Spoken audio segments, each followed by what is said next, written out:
태조 이성계라고 하면 떠올리는 이미지는 바로 화살이에요. 그리고 이성계가 굉장히 명궁이었다. 이런 이미지를 떠올리죠. 조선 왕조실록의 태조실록을 보게 되면 이성계에 대해서 활에 대해서 찬양하는 이야기가 어마어마하게 나와요. 태조가 뭐 활을 한 번 쏘니까 까마귀 5마리가 떨어졌다. 숲에서 담비가 달려나오는데 20번을 쏘아서 20번 다 맞춰서 죽였다. 이런 기록이 어마어마하게 나와요. 어디까지가 사실인지는 모르지만 태조가 명궁이긴 한 것 같아요.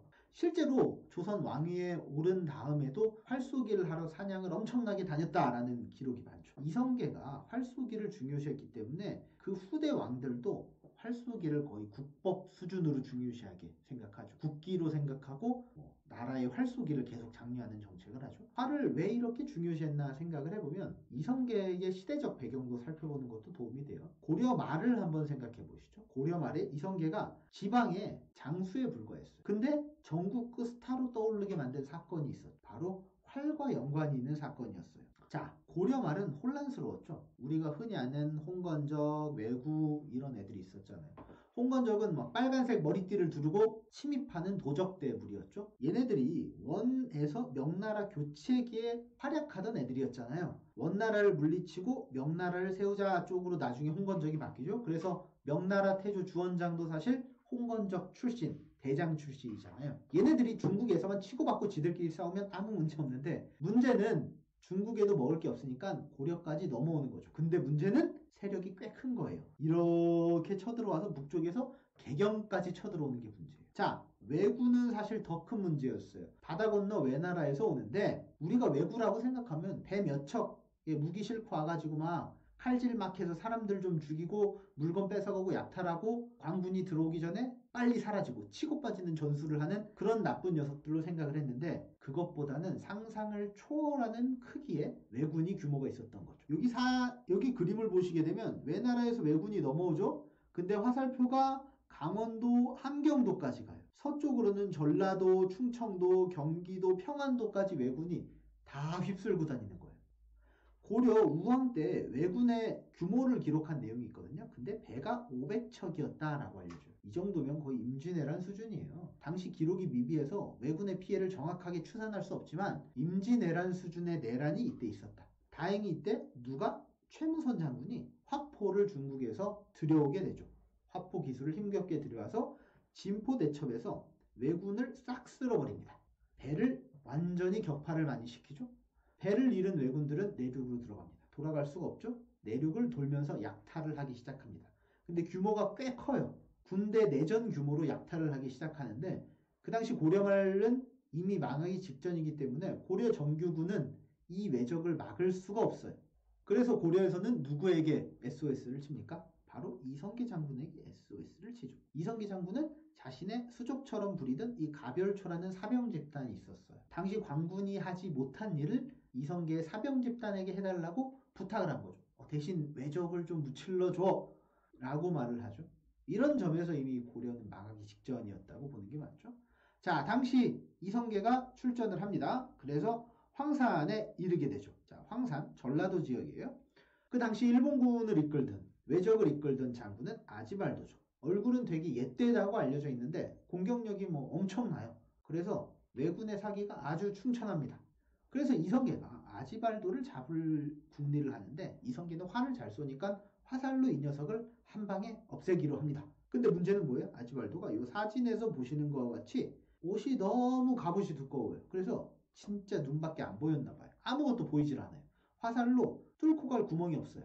그래서 이성계는 어떻게 하냐면 여기 아지발도에 여기 투구끈이 있어요. 투구끈. 이 끈을 맞춰서 떨어뜨립니다. 그럼 밑에서 보시는 것과 같이 투구가 벗겨지고 아지발도가 당황을 하죠. 뭐야 하다가 다시 투구를 올바로 매려고 하는데 그 순간을 놓치지 않고 화살을 쏴서 아지발도를 사살합니다. 사령관을 잃고 기세가 꺾인 왜군은 모두 격퇴하죠. 이것이 유명한 황산전투죠. 실제 투구꾼을 맞추고 화살로 아지발도를 죽였는지는 불분명하죠. 기록엔 그렇게 나와있지만 역사에는 항상 그 뻥이 많아요. 예를 들어서 갈릴레오 갈릴레이가 종교재판을 받고 마지막 나올 때 그래도 지구는 돈다 이렇게 말했다는 기록이 있다고 하잖아요. 그것도 사실 거짓말일 가능성이 높죠. 실제 종교재판장에서 그래도 지구가 돈다 이렇게 말을 했다면 그 말을 듣고 재판장이 가만히 있었겠냐고요. 바로 죽였겠죠. 이런 이야기들, 극적인 스토리는 뭔가 거짓말이 가미되었을 가능성이 매우 크다 생각을 하시고 역사를 읽는 것도 좋으실 것 같아요. 어쨌든 왜구를 이렇게 몽땅 섬멸했잖아요. 역사 기록에 보면 이 최영 장군이 문무백관을 모두 데리고 나와서 이성계를 뭐 환영했다 이런 기록이 나와 있어요.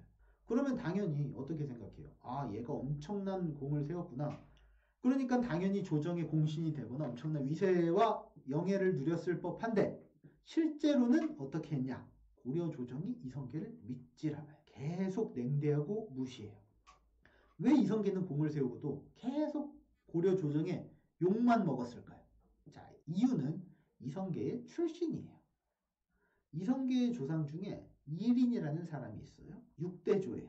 자, 이 이린이라는 사람 때까지는 이성계의 본관이 전주잖아요. 여기 남쪽에 전라도 전주에 살고 있었어요. 자, 근데 이 이린의 형이 누구냐? 바로 무신정변의 주동자 이방이에요. 이방이 형인데 이방이 나중에 역적으로 몰려서 무신정변 끝에 죽고 말죠. 역적이 집안이 되니까 집안이 풍비박산이 나는 거예요. 망해요. 그래서 떠돌이 생활이 이때부터 시작이 됩니다. 전주를 떠나서 어디로 갑니까? 강원도 삼척으로 가요. 그리고 삼척을 떠나서 평안도, 의주로 가요. 의주를 떠나서 나중에 정착한 것이 바로 동북면, 쌍성총관부가 있는 부분이죠. 지금의 함경도 부분인 이 화주, 영흥, 이 부분에 정착을 하게 됩니다. 그래서 이 함경도 지방에 자리를 잡게 된 것은 바로 이성계의 4대조 이한사 때예요. 이한사가 가만히 보니까 자기가 고려인이긴 한데 몽골의 세력이 강해져요. 자기의 입지가 흔들릴 것 같아요. 그러려면 차라리 내가 이 갖고 있는 이 영역을 몽골에게 바치고 몽골에게 벼슬로 받으면 내 안전을 보장할 수 있지 않을까? 그래서 이한사는 몽골에게 투항을 합니다. 그리고 다루같이 벼슬을 받아요. 그리고 안정을 보장받죠. 고려 입장에선 땅을 뺏긴 셈이지만 힘이 없기 때문에 어떻게 할 수가 없죠. 그리고 세월이 흘러서 이자춘에 대해 이릅니다. 이자춘은 이성계 아버지예요. 자, 가만히 이자춘이 보니까 몽골로 우리가 조상 때 넘어가긴 했었는데 다시 보니까 몽골이 망하고 있어. 고려로 다시 붙어야 될 것 같아. 그래서 고려로 다시 붙죠. 그리고 고려가 쌍성총관부를 회복할 때 이자춘이 안에서 내통을 해서 큰 공을 세웁니다. 큰 공을 세웠으니까 고려 조정에선 당연히 오 그래 너 잘했어. 그냥 너가 원래 지배권을 행사하고 있던 그 땅 너가 그대로 가지고 있어 라고 말을 하죠. 그리고 그 벼슬이 바로 이성계에게 내려오게 됩니다. 자, 이성계의 배경을 살펴보면 이렇습니다. 이 이성계의 배경이 이성계의 기회도 주지만 또한 발목을 잡고 있었던 것도 사실이에요. 고려의 수도 개경의 권문세족, 정통 귀족들이 보기에 이성계는 조상 중에 어떤 사람이 있어요? 배신자가 있는 거예요. 그래서 이 배신자 프레임을 갖고 있는 거예요. 게다가 조정에서 볼 때 이성계의 근거지인 이 동북면은 어디예요? 촌동네예요. 이성계는 촌놈인 거예요. 그러니까 배신자 조상이 있는 데다가 촌놈이다. 안 좋은 게 하나도 아니고 두 개나 껴있죠. 그리고 이 동북면은 북쪽이잖아요. 이 북쪽 지역에는 누가 많이 살았어요? 여진족이 많이 살았어요. 그러니까 여진족이 이 이성계의 사병 집단인 가별초 군대에도 많이 들어와 있었거든요. 그러니까 배신자 프레임도 있고 촌놈 프레임도 있고 또 어떤 프레임도 있냐면 오랑캐 프레임도 있는 거예요. 조상이 배신한 놈도 있어. 근데 지방 촌놈이야.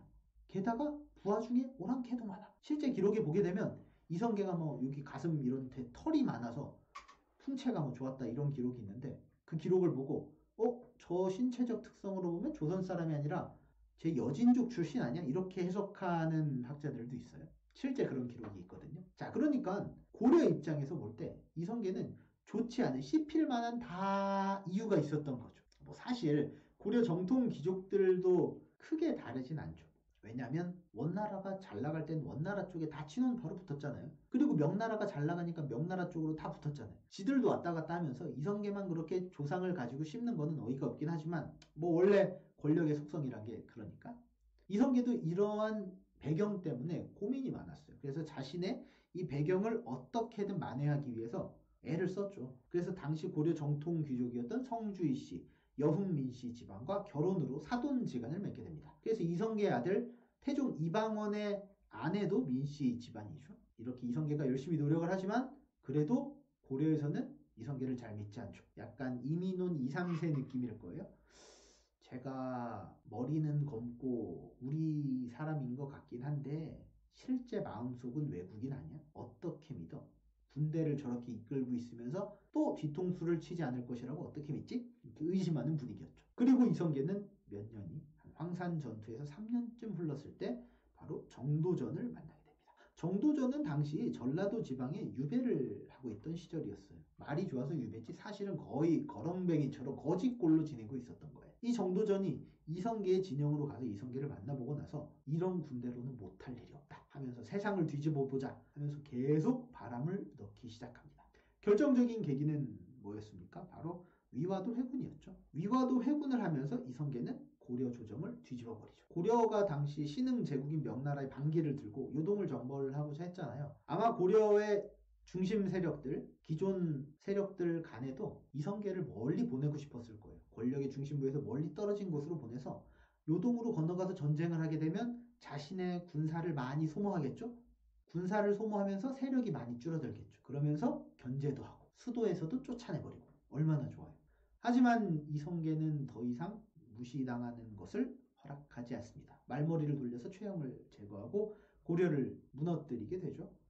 이성계가 실질적으로 강한 군사력과 세력을 갖고 있었지만 이성계를 계속 궁지로 몰면서 여러 이유를 들어서 이성계를 무시한 고려의 전략이 너무나도 어설펐다고밖에 볼 수 없겠네요.